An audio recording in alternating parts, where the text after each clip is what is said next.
안녕하십니까? 책 읽어주는 사람 김희애입니다. 오늘은 노인을 위한 나라는 없다. 그 네 번째 이야기를 시작하겠습니다. 나는 25살 때 이 군의 보안관이 되었다. 믿기 어려운 얘기지만 사실이다. 아버지는 보안관이 아니었다. 할아버지의 이름은 잭이었다. 할아버지와 나는 같은 시기에 그는 플라노에서 나는 이곳에서 보안관으로 일했다. 할아버지는 그 점을 자랑스러워했다. 나도 그랬다. 그때 나는 전장에서 막 돌아왔다. 훈장 몇 개와 돈 몇 푼을 얻어왔는데 사람들은 물론 그런 냄새를 잘 맡았다. 선거운동은 꽤 힘들었었다. 그럴 수밖에 없었다. 나는 공정하려고 애를 썼다. 할아버지는 남에게 몹쓸 말을 하면 평판을 잃게 된다고 말했는데 할아버지에게는 그런 점이 별로 없었다. 남을 험담하는 것 말이다. 나는 내가 할아버지와 닮은 것에 신경을 쓰지 않았다. 나와 아내는 결혼한 지 31년이 되었다. 자식은 없다. 딸아이를 잃었는데 그 얘기는 별로 하고 싶지 않다. 2번의 임기를 마치고서 텍사스주 덴턴으로 이사했다. 할아버지는 보안관은 최고의 직업 중 하나이고 보안관을 그만두는 것은 최악의 일 중에 하나라고 말하곤 했다. 아마도 많은 직업이 그럴 것이다. 우리는 머물렀다 떠나고 머물렀다 떠났다. 다른 일도 했다. 얼마 동안은 철도 치안관으로 일했다. 그 무렵 아내는 우리가 다시 이곳에 오는 것에 대해 전혀 확신이 없었다. 내가 다시 이 부업하리라는 것에 대해. 그러나 아내는 내가 그걸 원한다는 사실을 알아챘고 우리는 이곳에 왔다. 아내는 나보다 나은 사람이다. 이것은 기꺼이 들을 용기가 있는 사람이라면 누구한테라도 말할 수 있는 사실이다. 이것이 다가 아니다. 아내는 내가 아는 그 누구보다 나은 사람이다. 이상 끝. 사람들은 자기가 무엇을 원하는지 안다고 생각하지만 대개는 그렇지 않다. 때로 운이 좋으면 어떻게든 알기도 한다. 나로 말하자면 언제나 운이 좋았다. 내 삶 전체가. 그렇지 않았다면 내가 이곳에 왔을 리가 없다. 나는 궁지에 빠지고 말았을 것이다. 그녀가 캐르 머켄타일 상점에서 나와 거리를 건너고 나를 지나치고 내가 모자를 살짝 들어 그녀에게 인사하고 그녀가 내게 미소를 되돌려주던 날은 내 생애 가장 운이 좋은 날이었다.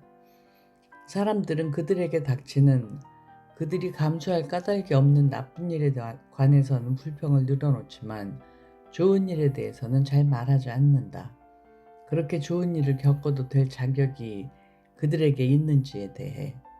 나는 그녀의 미소를 받을 만큼 무슨 축복된 일을 한 기억이 없지만 주님은 내게 그런 은총을 주셨다. 화요일 아침 벨은 카페에 들어갔고 날은 밝았다. 그는 신문을 집어들고 구석자리로 갔다. 커다란 테이블에 앉아있던 사람들이 지나가는 그에게 고개를 끄덕여 인사했다. 웨이트리스가 그에게 커피를 갖다 주고 다시 주방으로 돌아가 달걀 요리를 주문했다. 그는 블랙으로 마시기 때문에 저을 게 없는데도 스푼으로 커피를 저으며 앉아있었다. 해스킨스의 사진이 오스틴 신문의 일면에 나와 있었다. 벨은 기사를 읽으며 머리를 흔들었다. 그의 부인은 20살이었다. 그녀를 위해 무엇을 할 수 있을까? 빌어먹게도 단 한 가지도 없다. 라마는 지난 20년 동안 한 명의 부하도 잃지 않았다. 그는 그렇게 기억하고 싶을 것이다. 그리고 그렇게 한 명의 부하도 잃지 않은 사람으로 그는 기억되고 싶을 것이다. 웨이트리스가 달걀 요리를 가져왔고 그는 신문을 접어 한 옆에 치웠다. 그는 웬델을 데리고 데저트 에어로 갔고 웬델이 노크하는 동안 문 옆에 서 있었다. 자물쇠를 봐, 벨이 말했다.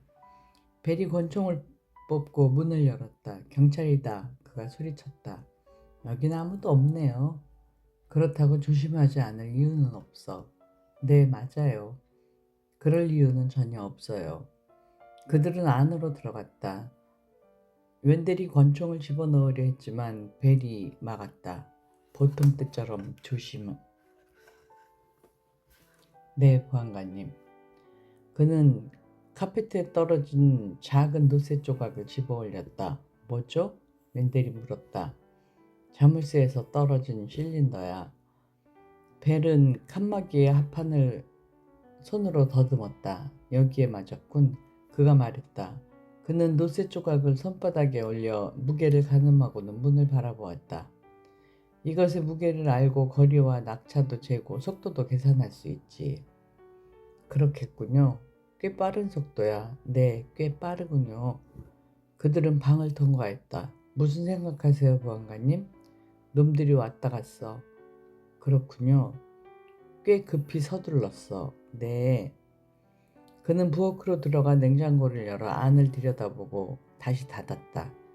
그리고 냉동실을 들여다보았다. 모스는 언제 여기에 왔던 걸까요, 보안관님? 글쎄, 우리가 간발의 차로 놓친 듯해. 그도 저 개자식들이 자기를 뒤쫓는지 알고 있을까요? 글쎄, 알았겠지. 내가 본 것을 그도 보았으니 그랬을 거야. 두 사람이 큰 공경에 처했군요. 안 그래요? 맞아.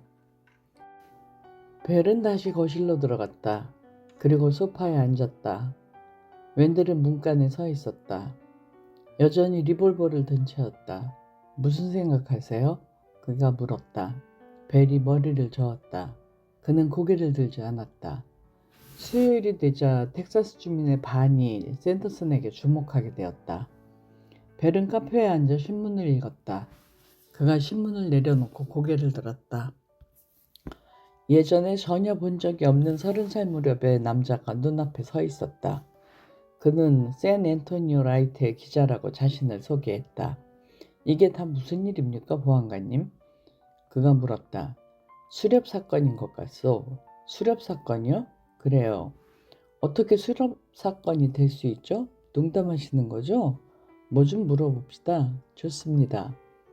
지난해에 테럴 군 법정에서 19건의 중죄를 처리했소. 그중 몇 건이나 마약과 관련이 없을 거라 생각하오. 모릅니다. 2건이요. 그런데 나는 내 도움을 필요하는 사람들로 꽉 찬 텔라웨어주 정도 규모의 군을 담당해야 하오. 이런 점에 대해서는 어찌 생각하오? 모릅니다. 나도 모르오. 이제 나는 아침을 먹어야겠어. 할 일이 잔뜩 쌓여 있으니까. 그와 토버트는 토버트의 사륜구동 트럭을 타고 현장으로 갔다. 모든 것이 그들이 남겨두고 온 그대로였다. 그들은 모스의 트럭에서 조금 떨어진 곳에 차를 대고 기다렸다. 열이네요? 토버트가 말했다. 뭐? 10명이라고요. 죽은 사람이. 위릭을 잊고 있었어요. 10명이에요. 벨이 고개를 끄덕였다. 우리가 알기로는 그렇지. 그가 대답했다. 네, 우리가 알기로는. 헬리콥터가 도착했고 공중을 산회하다 바다에 먼지 소용돌이를 일으키며 착륙했다. 아무도 나오지 않았다. 먼지가 사라지기를 기다리는 중이었다. 벨과 토버트는 회전 날개가 서서히 멈추는 것을 지켜보았다. 마약 단속국 요원의 이름은 맥켄타이어였다. 벨은 그를 조금 알고 있었고 꽤 좋아했으므로 고개를 끄덕여 인사했다. 헬리콥터에서 내린 맥킨타이어는 클립보드를 손에 들고 그들을 향해 걸어왔다. 그는 부츠를 신고 모자를 썼으며 카하트 캔버스 재킷을 입었고 입을 열기 전까지는 천하태평으로 보였다. 벨보안관, 그가 말했다. 맥킨타이어 요원, 이건 무슨 트럭입니까? 72년형 포드 픽업입니다. 맥킨타이어는 바하다를 내려다보았다. 그는 클립보드로 다리를 툭툭 쳤다. 그리고 배를 바라보았다.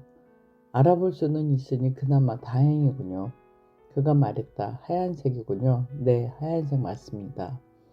타이어 한 세트가 다 필요하군요. 맥킨타이어는 그쪽으로 가서 트럭 주위를 돌았다. 그리고 클립보드에 적었다. 그는 트럭 안을 들여다보았다. 그러고는 좌석을 앞으로 접고 뒷칸을 살폈다. 타이어는 누가 뺀 겁니까? 벨은 양손을 뒷주머니에 넣고 있었다. 그가 몸을 구부려 침을 뱉었다.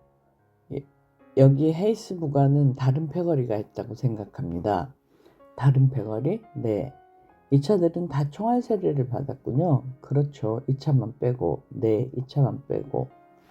맥킨타이어는 헬리콥터 쪽을 바라보았고 다른 차들이 있는 바하다를 내려다보았다. 저 아래까지 태워주실 수 있을까요? 물론입니다. 그들은 토버트의 트럭을 향해 걸어갔다. 맥킨타이어는 배를 쳐다보았고 클립보드로 다리를 축축 쳤다. 설마 이걸 타고 가겠다는 말씀인가요?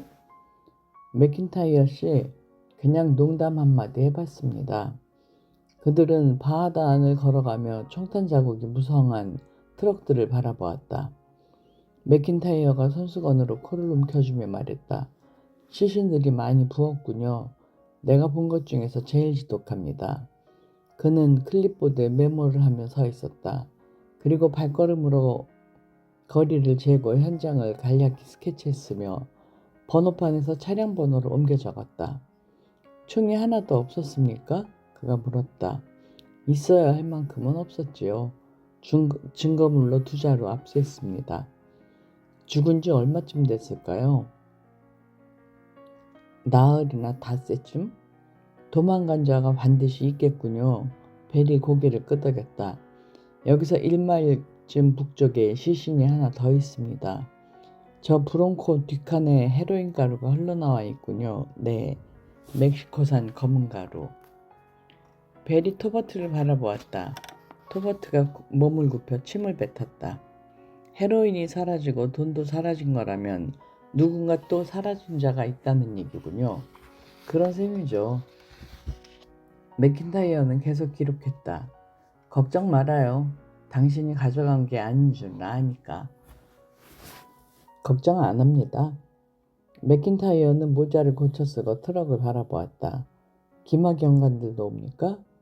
오고 있습니다. 한 명만 올지도 모릅니다. DPS 마약 단속반이죠.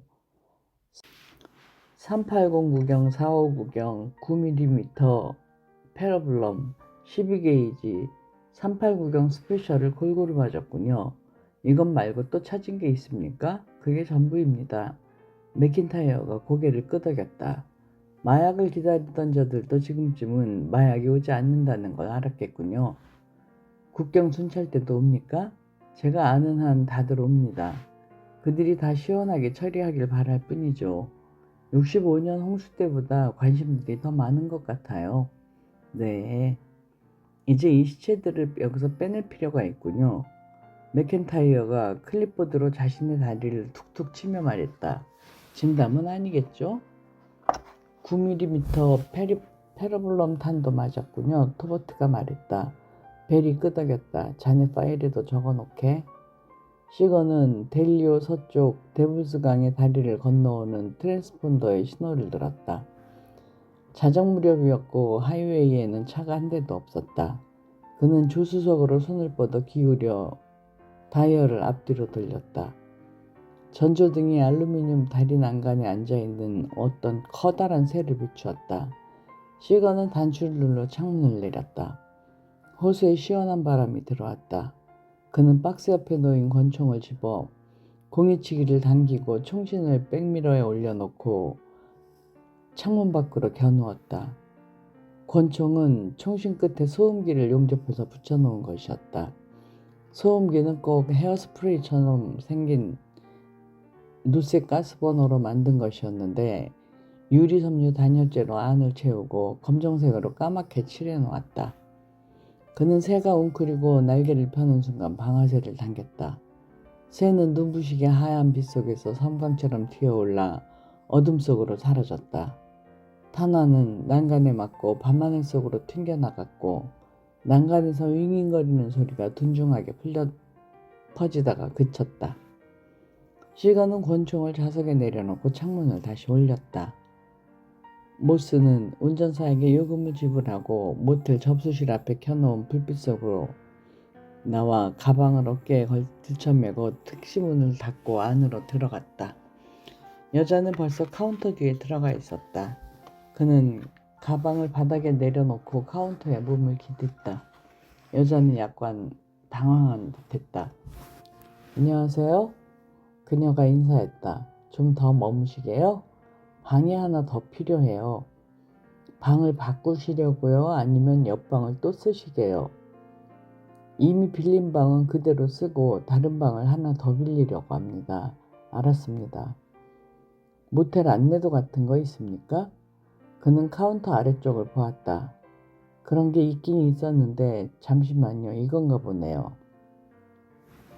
그녀는 카운터에 낡은 안내 책자를 올려놓았다. 표지에 50년대 자동차 사진이 있었다. 그는 책자를 쭉 펼쳐놓고 살펴보았다. 142호 비었습니까? 원하시면 손님방에 바로 옆방도 괜찮아요. 120호는 비었습니다만. 그렇군요. 142호는 어떻습니까? 그녀는 뒤쪽의 보드에서 열쇠를 집었다. 이틀 지내셔야 합니다. 그녀가 말했다. 그는 요금을 지불하고 가방을 들고 방향을 틀어 모텔 뒤편에 복도로 내려왔다. 그녀가 카운터 위로 몸을 내밀어 걸어가는 그를 바라보았다. 방에 들어온 모스는 안내 책자를 쫙 펴놓고 침대에 앉아 있었다. 그는 일어나서 욕실로 들어갔고 욕조 안에 서서 벽에 귀를 댔다. 어디에선가 TV 소리가 들려왔다. 그는 방으로 들어와서 가방을 열고 산탄총을 꺼내 한 옆에 채워놓고는 가방의 내용물을 침대 위에 쏟아냈다. 모스는 의자를 가져와 그 위에 올라서서는 드라이버로 통풍구 그릴을 떼어 싸구려 셔닐 침대보 위에 먼지 낀 쪽을 위로 해서 내려놓았다. 그리고 나서 다시 의자에 올라가 통풍구에 귀를 대고 가만히 귀를 기울였다. 그런 다음 의자에서 내려와 손전등을 쥐고 다시 올라갔다. 통풍구는 약 3m 아래 배관에 교차점이 있었고 불쑥 튀어나온 가방 끝이 보였다. 그는 손전등을 끄고 귀를 기울였다. 눈을 감고 작은 소리라도 들으려고 애를 썼다.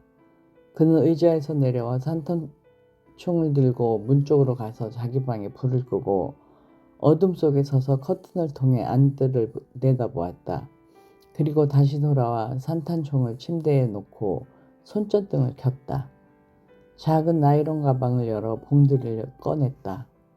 그것들은 약 1m 길이의 가벼운 알루미늄 통이었는데 그는 3개의 봉을 조립하고 접합 부분이 떨어지지 않게 은색 테이프로 단단히 동여맸다. 그러고 나서 옷장으로 가서 철사 옷걸이 3개를 가져와서는 침대에 앉아 절단기로 갈고리를 잘라내 테이프로 묶어 하나의 갈고리로 만들었다. 그런 후에 갈고리를 봉 끝에 테이프로 붙이고 그 봉을 통풍관으로 밀어 넣었다. 그는 손전등을 꺼내서 침대로 휙 던지고는 다시 창가로 돌아와서 밖을 내다보았다.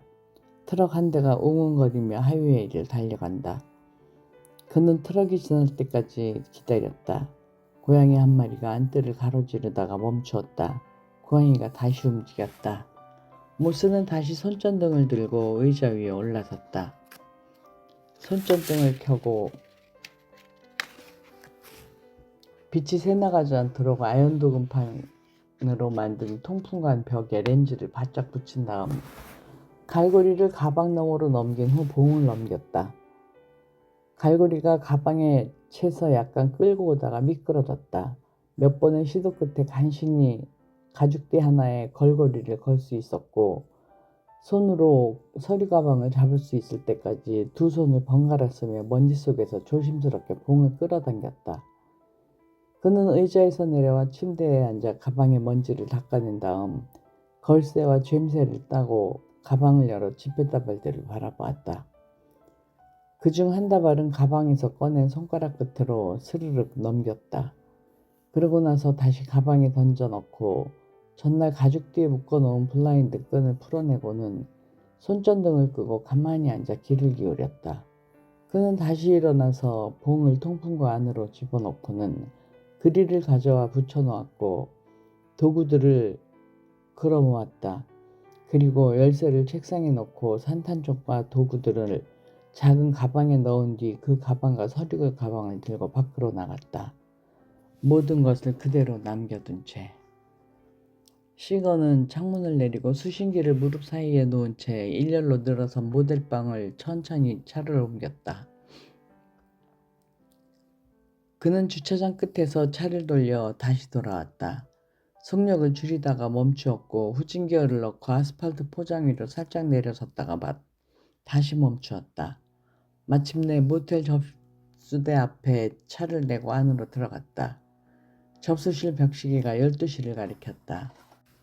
텔레비전은 켜진 채였고 여자는 잠에 빠져 있었던 것처럼 보였다. 방 들여요? 그녀가 말했다. 시건은 열쇠를 셔츠 주머니에 넣고 접수실에서 나와 램차저에 올라탔다. 차를 건물 한쪽 구석에 세우고는 수신기와 총을 담은 가방을 들고 방으로 들어갔다. 그는 가방을 침대에 툭 던져놓고 부츠를 벗은 다음 수신기와 배터리 팩과 산탄총을 들고 밖으로 나갔다. 산탄총은 군용 플라스틱 개머리판을 달고 있고 부식 방지 후 피막 처리를 한 12게이지 레밍턴 자동이었다. 길이가 꼬박 30cm나 되고 맥주캔만큼 두꺼운 사제 소음기를 달고 있었다. 그는 신호에 귀를 기울이며 양말바람마로 건물 사이를 통로를 걸어갔다. 시건은 다시 방으로 돌아와 주차장 램프에서 비치는 새하얀 불빛을 받으며 열린 문 앞에 서 있다. 그러고는 욕실로 들어가서 불을 껐다. 그는 방의 크기를 어림잡고 모든 것의 위치를 눈여겨보았다. 전등 스위치들이 어디 있는지도 가늠했다. 그런 다음에 모든 것을 다시 한번 점검하고 머리에 새겼다. 그는 앉아서 부츠를 신었고 산소 탱크를 들어 어깨에 메고 고무호수에 매달려 대롱거리던 캐드건을 집어들고 밖으로 나가 다른 방으로 갔다. 그는 문 앞에 서서 귀를 기울였다. 그리고 에어건으로 자물쇠 실린더를 뚫어 날려버리고 문을 발로 차서 열었다. 침대에 앉아있던 녹색 구아야베라 셔츠를 입은 멕시코 남자가 옆에 누워있는 작은 기관총으로 손을 뻗었다. 시건은 순식간에 세 발을 쏘았는데 워낙 빨라서 마치 한 발에 탄환이 날아가는 소리처럼 들렸고 남자의 상체 대부분이 침대 머리판과 그 뒷벽에 납작하게 들러붙었다. 산탄총은 깊게 울리는 기적소리 같은 기묘한 소리를 냈는데 마치 누군가 총구에 대고 기침을 하는 듯했다. 그는 불을 끄고 문간으로 나와 등을 외벽에 기댔다. 그리고 재빨리 안을 들여다보았다. 욕실 문은 분명 잠겨 있었다. 그런데 지금은 열려진 채였다. 그는 방 안으로 들어가서 욕실의 고정문을 향해 두 발을 쏘고 벽을 향해 또 한 발을 쏘고 밖으로 나왔다. 건물 쪽에서 불빛이 비춰왔다. 시건은 기다렸다. 그리고 다시 한번 방 안을 들여다보았다. 갈갈이 찢긴 문짝이 경첩대 위태롭게 매달려 있었고 얇은 핏줄기가 분홍색 욕실 타일에 뿜어져 있었다. 그는 문간에 들어서서 욕실벽을 향해 다시 두 발을 쏘았고 산탄총을 허리춤에 수평으로 들고 안으로 들어갔다. 남자는 AK-47을 들고 욕조에 널브러져 있었다. 가슴과 목에 총을 맞았고 엄청나게 많은 피를 흘리고 있었다. 놈의 맞대, 죽이지 말아요. 남자가 숨을 헐떡이며 말했다. 놈의 맞대, 죽이지 말아요. 시건은 욕조에서 튕겨나올 세라믹 조식에 맞지 않으려고 뒤로 몇 걸음 물러서서 남자의 얼굴을 쏘았다. 그는 밖으로 나와 보도에 섰다. 아무도 없었다. 그는 다시 들어가서 방을 수색했다. 옷장 안을 살피고 침대 밑을 들여다보고 서랍이란 서랍은 죄다 바닥으로 끌어냈다. 욕실 안도 들여다보았다. 모스의 HNK 기관단총이 세면대에 놓여 있었다. 시건은 그것을 그대로 두었다. 그는 카페트에서 발을 앞뒤로 움직이며 부츠바닥에 묻은 피를 닦아냈고 가만히 서서 방을 살펴보았다. 그때 통풍구가 눈에 들어왔다. 그는 침대 옆에서 램프를 집어들고 코드를 획 잡아당기고는 화장대 위로 올라갔다. 쇠로 된 램프 받침대로 그릴을 때려 찌그러뜨리고는 그것을 헐렁하게 잡아당겨 내리고 안을 들여다보았다. 먼지 사이로 물체가 끌린 자국이 보였다. 그는 화장대에서 내려왔다. 벽에 묻은 피와 오물이 셔츠에 묻었다. 그는 셔츠를 벗고 욕실로 들어가 물로 씻어내고는 수건으로 물기를 닦았다. 그리고 나서 수건을 적셔 부츠를 닦아내고 수건을 접어 청바지를 훔쳐내렸다. 그는 산탄총을 집어들고 셔츠를 벗어 손에 돌돌 말아준 채 방으로 돌아왔다. 부츠 바닥을 카페트에 다시 문질러 닦았고 마지막 방으로 들어보고는 밖으로 나갔다. 벨이 집무실에 들어서자 토버트가 책상에서 고개를 들고 일어났다. 그는 벨에게 와서 서류 한 장을 내밀었다. 이건가? 벨이 말했다. 네. 벨은 책상에 등을 기대고 앉아 집게손가락으로는 아랫입술을 톡톡 치며 보고서를 읽었다. 잠시 후에 그는 보고서를 내려놓았다. 그는 토버트를 보지 않았다. 나는 이게 어떻게 된 일인지 알아. 그가 말했다. 네. 자네 도살장에 가본 일 있나? 그런 것 같습니다. 그럼 자네도 알겠군. 어렸을 때 한 번 가봤어요. 애들을 데려가면 재미있어 할 곳이지. 저 혼자 갔었어요. 몰래요. 소를 어떻게 죽이던가? 도살 때 나커가 버티고 서 있고 그들을 한 마리씩 들여보내면 그가 커다란 나무 망치로 소의 머리통을 내려쳤어요. 하루 종일 그러더군요. 틀린 얘기는 아니야. 하지만 이제는 그런 방식을 쓰지 않아. 강철 볼트를 발사하는 압축공기총을 사용하지. 그냥 그걸 쏘는 거야. 소 눈 사이에 대고 방아쇠를 당기면 한 방에 가는 거지. 순식간에 끝나. 토버트는 벨의 책상 한 귀퉁이에 서 있었다. 그는 보안관이 이어 말하기를 잠시 동안 기다렸지만 보안관은 더 이상 말문을 열지 않았다. 토버트는 가만히 서 있었다. 그리고 시선을 돌렸다. 차라리 말씀 안 하셨으면 좋았을 텐데요. 그가 말했다. 그래. 자네가 말하지 않아도 알지. 보안관이 말했다. 모스는 새벽 1시 45분에 이글패스로 들어갔다. 그는 택시 뒷좌석에서 가는 길 내내 잠을 자다시피 했고 차가 하이웨이에서 벗어나는 속도를 늦춰 중심가에 들어설 무렵에 깼다. 그는 차창의 위태를 따라 스쳐 지나가는 가로등의 창백한 불빛을 바라보았다. 그는 몸을 세워 앉았다. 강을 건너실 건가요? 운전사가 물었다. 아니요, 그냥 시내로 가요. 이미 시내에 왔습니다. 모스는 팔꿈치를 좌석 등받이에 대고 몸을 앞으로 기울였다. 저기 보이는 건물은 뭡니까? 매버릭 군창입니다. 아니, 저기 보이는 간판이요. 이글 호텔이죠. 저기로 갑시다. 그는 운전사에게 미리 약속한 $50를 지불하고 가방을 집어들어 복도로 내려서 호텔 현관으로 통하는 계단으로 올라가 안으로 들어갔다. 호텔 직원이 마치 그를 기다리기라도 한 양 접수대에 서 있었다. 그는 요금을 지불하고 열쇠를 주머니에 넣고는 계단으로 올라 낡은 호텔 복도를 걸어갔다. 쥐죽은 듯이 조용했다. 문짝 위에 가로로 난 조그만 창들에서는 아무 빛도 나오지 않았다. 그는 자기 방을 찾아 열쇠를 꽂아 문을 열었고 안으로 들어가 문을 닫았다. 유리창에 드리워진 레이스 커튼을 통해 가로등 불빛이 비쳐왔다.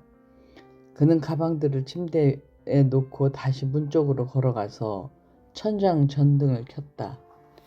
낡은 누름 단추식 스위치판, 세기 말에 제조된 오크제 나무들, 갈색 벽지, 똑같은 셔닐 침대법.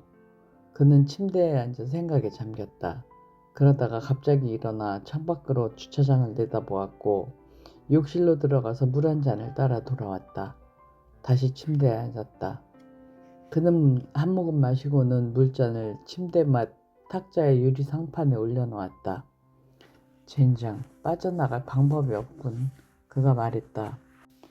방금 왔나요? 네, 손님. 아침 10시까지 제가 있을 겁니다. 모스는 $100 지폐를 접수대 위에 올려놓았다. 점원이 잡지를 내려놓았다. 불법적인 일을 요구하려는 게 아닙니다. 모스가 말했다. 무슨 부탁인지 말씀을 하시죠. 점원이 말했다. 나를 찾는 사람이 있어요. 내 부탁은 누구든 체크인을 하면 내게 알려달라는 것입니다. 여기서 누구든지란 남자를 뜻합니다. 그래줄 수 있습니까? 야간 당직 점원은 입에서 담배를 빼내 작은 유리 잿더리에 걸쳐놓고 손가락으로 재를 털고는 모스를 바라보았다. 네, 손님. 그가 말했다. 그렇게 해드리지요. 모스는 고개를 끄덕이고 계단을 올라갔다. 전화는 울리지 않았다. 그를 깨운 것은 다른 것이었다. 그는 일어나 앉아 탁자 위에 시계를 보았다. 4시 37분이었다. 그는 침대 옆면에 다리를 걸쳐놓고 손을 뻗어 부츠를 집어신고는 가만히 앉아 귀를 기울였다. 그는 문 쪽으로 가서 한 손에 산탄총을 든 채 문에 귀를 댔다. 그리고 욕실로 가서 욕조 위에 매달린 플라스틱 샤워 커튼을 걷고 수도꼭지를 틀고는 플런저를 잡아당겨 샤워기에서 물이 쏟아지게 했다. 그러고는 커튼을 둘러치고 밖으로 나와 욕실 문을 닫았다. 그는 문가에 서서 귀를 기울였다. 그리고 침대 밑에 넣어둔 나일론 가방을 꺼내 구석 의자에 놓았다. 그러고는 침대맡 탁자에 램프를 켜고 생각을 가다듬으려고 애를 썼다. 그러다가 전화가 울릴지도 모른다는 생각이 나자 수화기를 들어 옆에 탁자에 올려놓았다. 그리고 이불을 걷고 침대에 베개들을 어질러 놓았다. 그는 시계를 보았다. 4시 43분이었다. 탁자에 놓인 수화기를 보았다. 수화기를 집어들고 거기서 코드를 빼낸 다음 다시 전화기 위에 올려놓았다. 그리고 엄지손가락을 산탄총에 공이치기에 댄 채 문 앞으로 갔다. 그는 배를 깔고 엎드려 귀를 문틈에 댔다. 찬바람이 들어왔다. 어디에선가 문이 열린 듯했다. 무엇을 하고 무엇을 하지 않았지? 그는 문에서 제일 먼 침대 안쪽으로 가서 몸을 낮춰 침대 밑으로 기어들어갔다. 배를 깔고 엎드려 문을 향해 산탄총을 겨누었다. 침대의 목재 밑으로 그의 몸에 딱 맞는 공간이 나왔다. 더러운 카페트에 눌린 심장이 쿵쾅거렸다. 그는 기다렸다.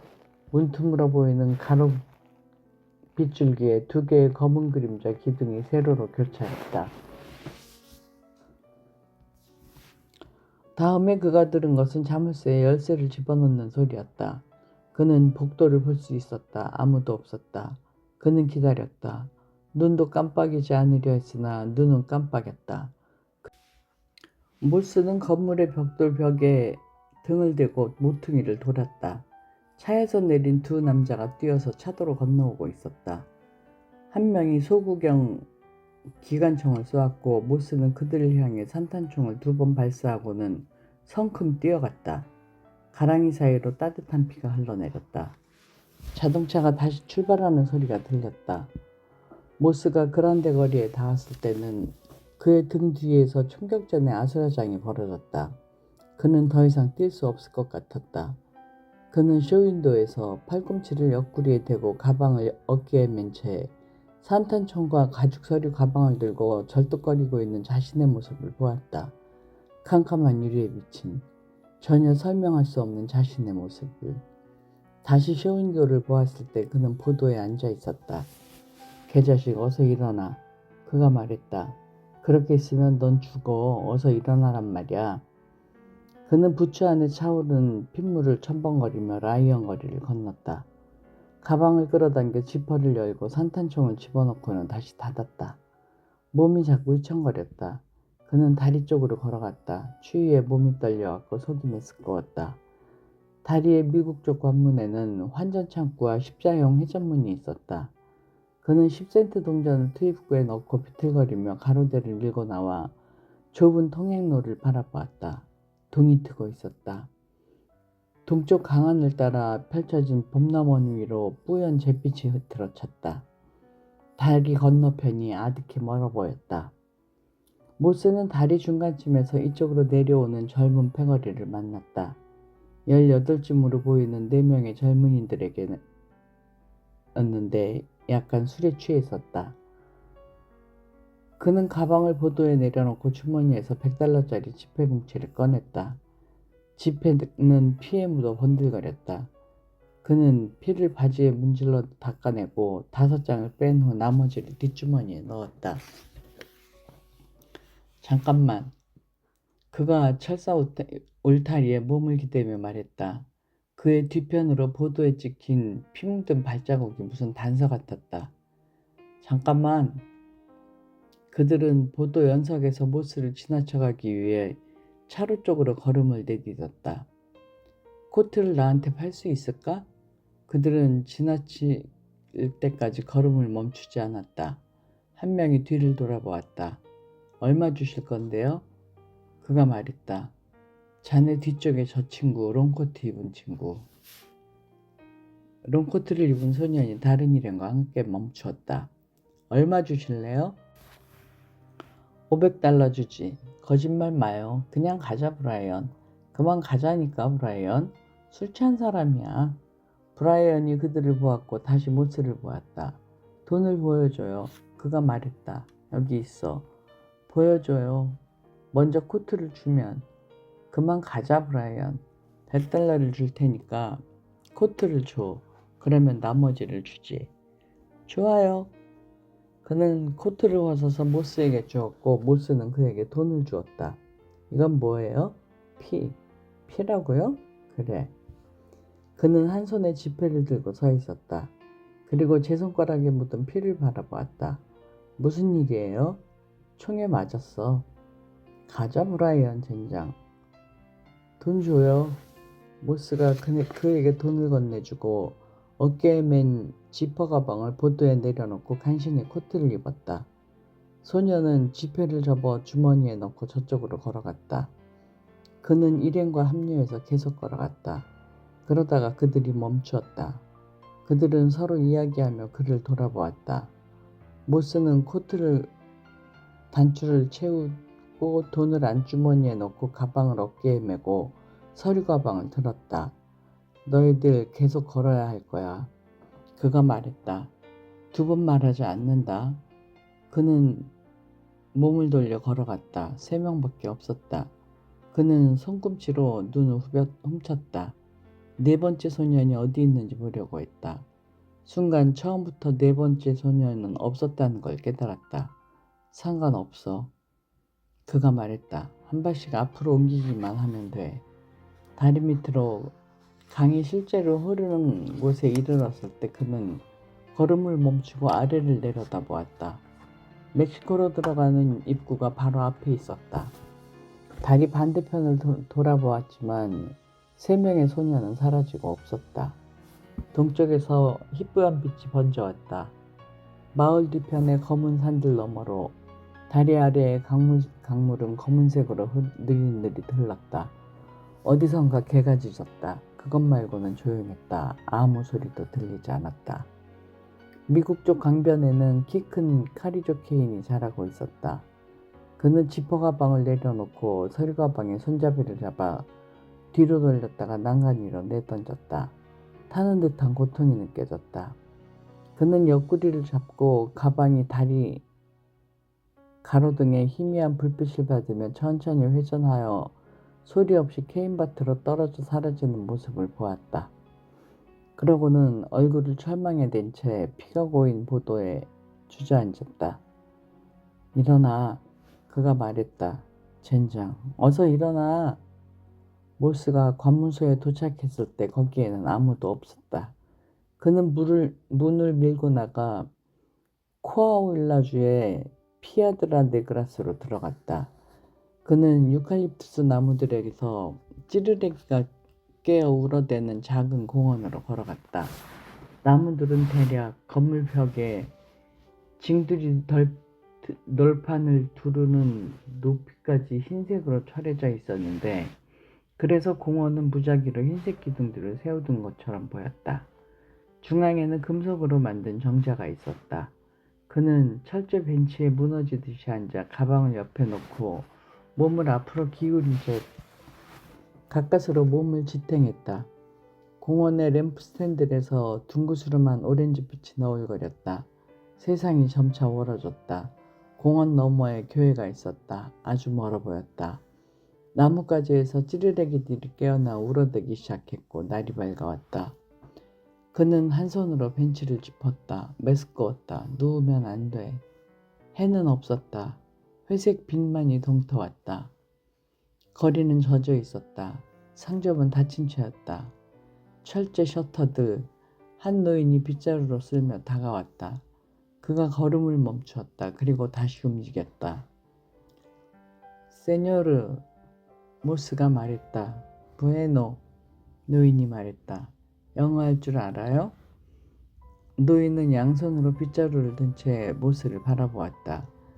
그리고 어깨를 으쓱했다. 나는 의사가 필요해요. 노인은 좀 더 기다렸다. 모스가 몸을 일으켜 세웠다. 벤치가 피로 물들었다. 총에 맞았습니다. 그가 말했다. 노인이 그를 훑어보았다. 그리고 혀를 찼다. 노인은 동이 트는 쪽을 향해 시선을 돌렸다. 나무와 건물들이 조금씩 모양이 잡혀갔다. 그는 모스를 바라보다가 턱끝을 움직이며 말했다. 뿌에데 안다르. 뭐요? 뿌에데 카미나르. 노인은 손을 들어 손가락으로 걷는 동작을 만들어 보았다. 모스가 끄덕였다. 검은 구름이 몰려왔다. 그는 그것이 지나갈 때까지 기다렸다.